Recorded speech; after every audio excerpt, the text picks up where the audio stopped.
How's it going, everyone? Welcome back to Sanford Goes Places, and we're in the shop again today, and I am going to be working on this JK. So we did get the motor in Sanford. It's on standby for now. I'll mess with that when I can. But anyway, we're going to get on this thing. I'm going to start by getting this rear axle out of here, get it all stripped down. I got to weld a truss on, throw some gears in it and stuff. But I'm just going to basically start at the rear and work my way forward. And I think it'll go pretty quick. So I'm going to get this thing jacked up and start pulling bolts out and pull this rear end out of here. So let's get into it. Well, it took a little bit, but we got the rear end out of here, and it is sitting right here, and I'm going to throw it up on some stands and get this thing blown completely apart. We're going to put a little truss on it. I got to change this track bar relocation bracket. It's getting all new shafts and some 538 gears, and yeah, so we're going to go ahead and hammer this thing out real quick. Alrighty, we got this rear end all blown apart. There's all my 410 gears and the E-locker and everything. All my other junk's laying over there. Yeah, this thing was kind of a rusty. It hasn't been together too long, but I mean, as far as it kind of shows you how much garbage is on the highways and stuff these days. But it fought me a little bit, but we got her apart. And next thing will be cleaning up this top of it, and we'll set the truss on and probably burn that in while this thing's all gutted and we're not melting seals and stuff. And then we can start throwing gears in this, and then a little cleanup, and we'll throw it back together and toss her under here, and this end will be done. So, well, now that everything's gutted in this, I'm going to get this truss set up on here. I got to get all this cleaned up. I'm going to clean up this housing pretty nice. It's just rusty and crusty, and it'd be nice to get it all sealed up so it stays nice. I got to pull the little plunger for the locker out, and then we can set this on and weld her up. So let's start getting her cleaned up. Alrighty, so I just went over this with a wire wheel and knocked off any of the loose paint, anything like that. All the crusty stuff, it isn't perfect, but like these ends, they were all rusty and they're starting to pit and everything, and I just want to have all that cleaned up. And if you can keep all this stuff clean and sealed up, keep painting it and stuff, and it makes it a lot easier to tear it apart down the road. Usually, even Sanford, as crusty as it is, I usually always, when I'm done washing and stuff, I will sometimes rattle can up the axles and everything and just keep everything kind of clean and sealed up, because when you go to tear this stuff apart, it definitely comes apart a lot easier. Anti-seize in this day and age with all the junk on the roads and everything, definitely is your buddy. So a lot of times I'll put a thin coat of anti-seize on these where the backing plates and everything go on, just so when you pull that apart, it all comes apart. I had to pretty much hammer the crap out of these to get them to pull out. And again, it was all pitted and almost fused together. So this isn't that old of a rig, but the stuff on the roads definitely has taken its toll. So little food for thought. But now that this is all pretty well cleaned up, I'm going to go ahead and set this truss on, and yeah, hopefully we can burn her in. So let's get going. So it's really nice how some of these companies these days are making this stuff. You can't build this stuff and have it turn out as nice as how these parts are done these days, and everything keys together so you know which one goes where. I mean, this is the top one. It's got a little tiny tab there. It keys in there. This is the one that goes on the back side. Big tab. So, and it's already got a nice, great big notch for your vent line. But when you put these together, you pretty much just set it right on top of there, and they kind of lock in where they're supposed to go, and you just burn it.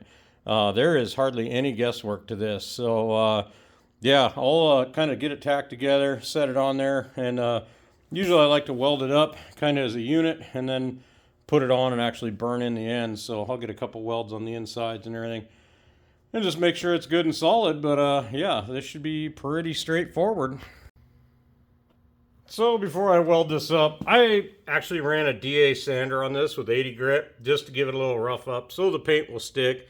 If you just spray it on top of these, it's so smooth, there's no prep, and they just don't hold paint very well. So just running that over, I did all the plates inside and out, and yeah, it'll just give it a little bit more grip. And then I usually just hit all this stuff with a little etch primer, and it'll help make everything hold together a little bit longer.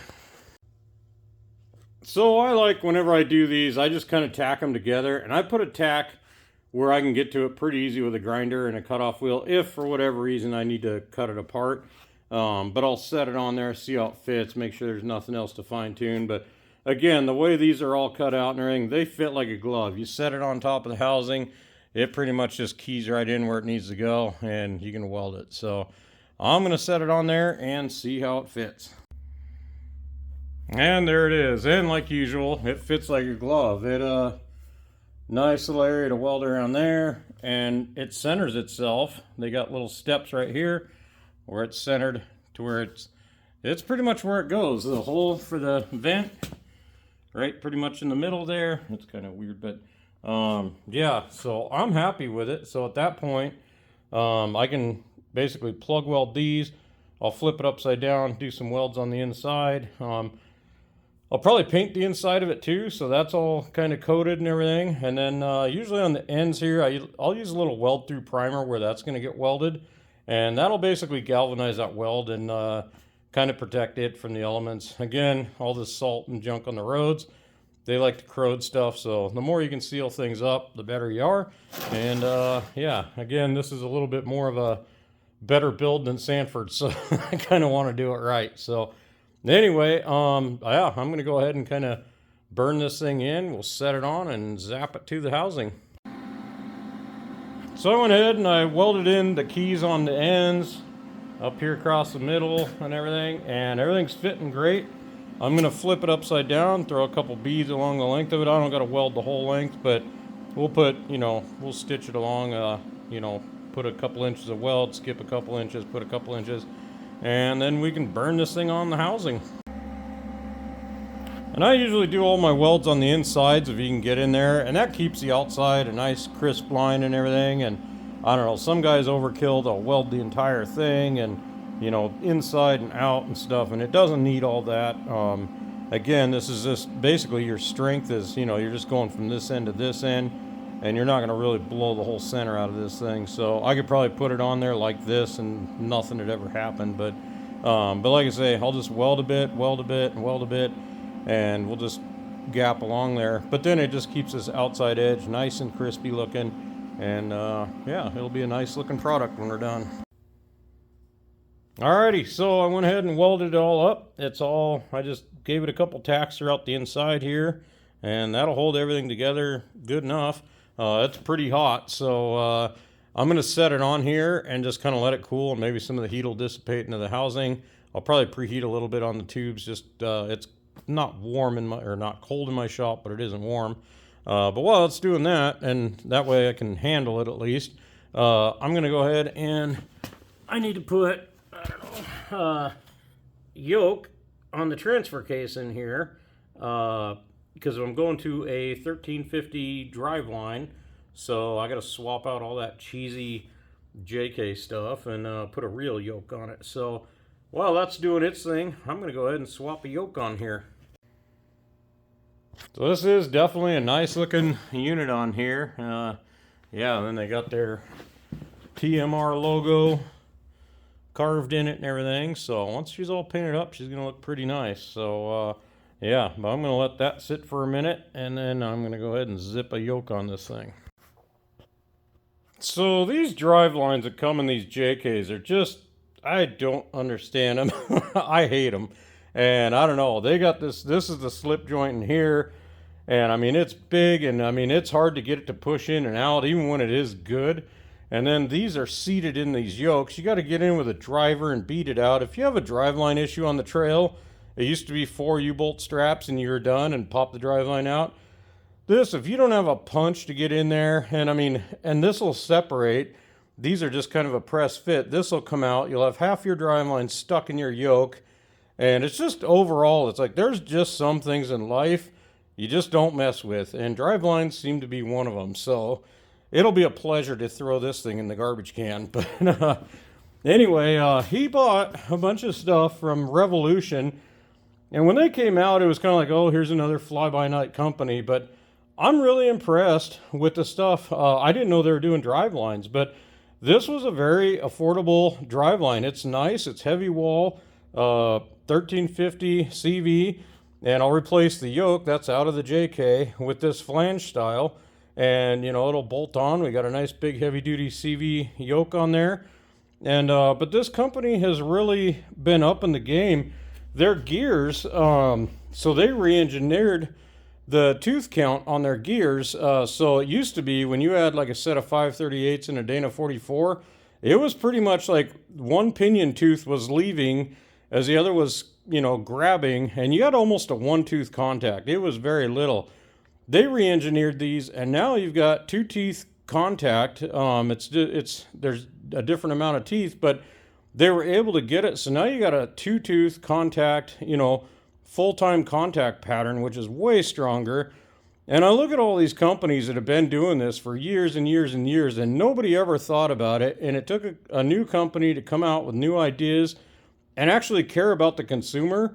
And again, it just hats off to them for finally, trying to improve on the world. So we're throwing these in, and we're going to beat on them, and we're going to find out how good they do. But right now, I've ran a few of their products, and I've been impressed. A lot of these companies anymore, I've bought ring gears that they didn't tap the holes in them. I bought stuff where it seemed like when they heat treated them, they were warped. And I don't know, I'm totally willing to give a company, especially one that puts back in for the consumer, I'm willing to give them a try. And yeah, we'll see how these hold up, and we'll let everybody know. But and again, these are not as expensive as a lot of the other ones, and they've got the full master kits and everything. And this whole kit is designed for this Jeep. So we're going to toss it in and see how they set up.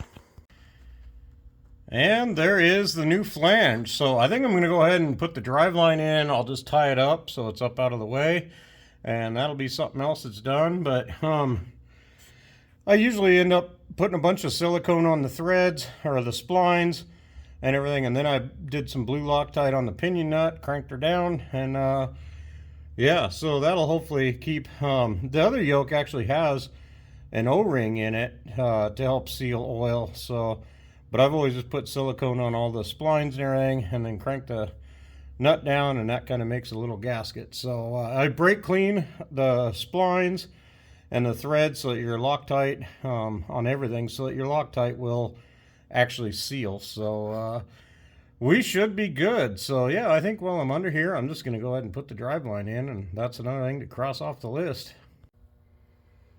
Alrighty, so we got the driveline in, and that was a breeze. So yeah, nice parts. Again, hats off to Revolution. So yeah, I'm happy with their parts. So we're going to continue adding them to this Jeep. And now that yoke and driveline are in, I am going to burn this thing onto this housing. And yeah, we'll burn it in there, let her cool off. And then I think the next step is setting up some gears. So we're kind of flying through this so far. Alrighty, so I'm out of black paint, but I went ahead, I sprayed a little etch primer in there. I got some hammered silver, which is pretty heavy duty paint. I just want to seal up everything that you can't get to once this is on. So, and then when I spray it black, wherever black can find its way, it will. But at least that's sealed up. And then all the edges where I'm welding, I used a weld through primer, and I sprayed it on the housing here. And that's basically, it like galvanized. It's high in zinc. And where did it go?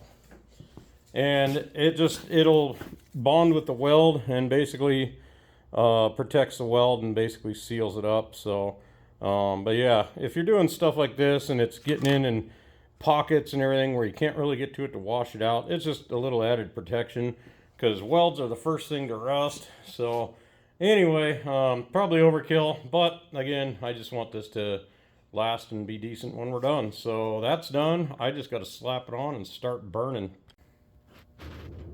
And before you weld this on, you just want to make sure you got room that you can get all your sensors back in and everything. And you got plenty of space to do that. So, and it looks like we got good space. So I think it's ready to zap in here. So when I go to weld any of these to maybe help prevent warping the housing or anything, is I mean, this essentially is a brace and it's meant to keep this housing from bowing, but I will tack corners front and back, corners out here, and essentially, hopefully, that when you do burn this in and you put the heat to it and stuff, that this structure will keep things from bowing. And I try to kind of bounce around and keep the heat to a minimum also. Like maybe I'll weld these two ends and then I'll let it cool a little bit and then I'll come back and maybe weld halfway on each side here and just kind of bounce around. And I don't know, I just don't like to just pour the heat to stuff because things do happen. And even with all this structure and stuff, it's pretty amazing that you can still bend a housing. So again, a lot of this stuff is patience and yeah, but that's how I do it. So anyway, do it the way you want, but that's me. So I went ahead and I tacked all four corners on each end there, and now I'm just going to weld both these ends, probably give it a few minutes, and then I'll just start welding the bottoms in, and we are done. And there we go. That end is burned, and I burned the other end. I'm going to let things cool down a little bit, and then we'll just go, like I say, I'll probably start in here, go about halfway on each side, and just kind of, and then go back and do it again, but keep it a little bit coolish. Like I say, there's a lot of heat goes in when you're burning in this thick of metal, but we'll do what we can. So sometimes you get in the shop and you know, kind of lose track of time and stuff, and you don't eat much or whatever, but it's good when you got buddies that swing by and bring you some homemade jerky. And yeah, my buddy Curtis stopped by, brought me some of his homemade jerky, and yeah, I've been gnawing on it pretty much nonstop. So yeah, thanks Curtis. This is good stuff, and yeah, I'll have to whip you up some myself. So anyway, got to keep your energy up. So while I'm letting this thing cool off, I'm going to go ahead and I got some front axle shafts here that need U-joint. Yeah, some chromoly axles, some spicer joints. So I'm going to go ahead and assemble these, and then that'll cross that off the list, and those will be ready when we tear into the front. So I always just try and find little things to do when you're waiting on other things. So yeah, this will take a few minutes. By the time I'm done with that, that should be ready for another weld treatment. And yeah, we're banging through the list. So for being little Dana 44 stuff, I'm pretty impressed with these shafts. I mean, these straps are massive for, usually that's what happens. The ears of these blow off of there. And what usually causes that is the U-joint, those half rings that you get, they go in there. Well, when things get torquing, they'll squirt out, the U-joint will walk out, get a bunch of leverage and just snap all these off. Well, this kit actually came with, which this is the first time I've ever got a kit with them, is the full circle snap rings. So when you're putting your shafts together, and these are pocketed out to clear the full circle, usually you get those half moon ones because this doesn't have the clearance for a full circle. But you basically put your cross, put these on the cross, put the cross in there, and then put your caps on, and then once you get them in there, you snap these on. But these will not come out, and it's amazing, even with a cheaper U-joint, how much longer they last than having the half circle ones. So even if you just do this in your axle shafts with, if they're not chromoly, you'll be amazed at how much more time you get out of them. But again, with these, you know, how much beefier these are. I mean, they're just super heavy duty. So, I mean, you can always still break the stubs off and everything, but this is the most common failure point. So now we have a different failure point. But anyway, yeah, super cool kit though. I mean, it came, I was wondering why there was this box of these clips on here. I just thought maybe it was an open package special or something, but no, they gave me all the snap rings I need. Usually I got to order these separate. So super cool. So yeah, I'll slap these together. It's a little more time consuming with these, but definitely well worth it. So here we go. So there's the package of the little half rings compared to the full circle rings. So you get a full 360 degree engagement. These things just squirt right out. So yeah, I don't know if you can see in here, but yeah, the clips are in here, and you just make sure that the little ears are closed up good and tight and that they're seated in there, and you're good to go. Like I say, this is a heck of an improvement. This has been around for a long time, but a lot of people still don't know about putting full circle snap rings on your on your axle shaft. So anyway, that's one down, and I'm going to go ahead and slam this other one together. I figure before I do the other one, I'll go ahead and weld this. I can touch it. It's not hot. So I'm going to go ahead and probably add a couple more welds to it. Then I'll go do the other axle shaft, and then we should be able to finish welding this thing on. So yeah, it's going pretty smooth. So I went ahead and I just on both sides welded this little deal. It ends right there. There's a little gap. And then my finished welds will be these ones on both sides, and then that'll be done. So I'm going to go put the shaft back together, and then we'll come back and do this, and then we're ready for some gears. And cross these shafts off the list. So when I get to doing this front end, at least that's done, and I can just cruise right along. So now that these are done, I'm going to go finish welding that truss, and then the fun part begins. And we can call this bad boy done. So I'm going to let this cool, and then we'll pull out these seals and bearings that are still in here. And yeah, we're going to start throwing gears in this thing. So yeah, and that'll button us up. Then we're on the home stretch. But I hate doing gears, but I can do them. But yeah, it's not my favorite thing. But hey, that's part of what we're doing. So we'll make her happen. So not too bad of a day. I think I'm going to call it good, though. I'd like to start doing gears, you know, kind of fresh in the morning. It is enough of a pain in the butt that I put in a pretty decent day on this. But yeah, we'll be doing gears tomorrow. Yeah, we're definitely flying through it. So I think we're definitely going to make our New Year's, because once the gears are in, this goes back together. It goes in, we hook in the new driveline, and we move up to the front. So yeah, I'm pretty happy with all this. So anyway, stay tuned. We'll get this buttoned up tomorrow. And I don't know if I'm going to do like a gear setup thing. There's a million things on YouTube about it. I'll kind of go through the basics about it and everything. But again, I'm kind of doing this for a buddy, and I'm kind of on the clock for this one. So I don't want to waste a lot of time doing that. But I'll do it again. I got a million other things that need gears. The other JK is going to need them and stuff. So maybe I'll do something then. But anyway, stay tuned. We got more coming up.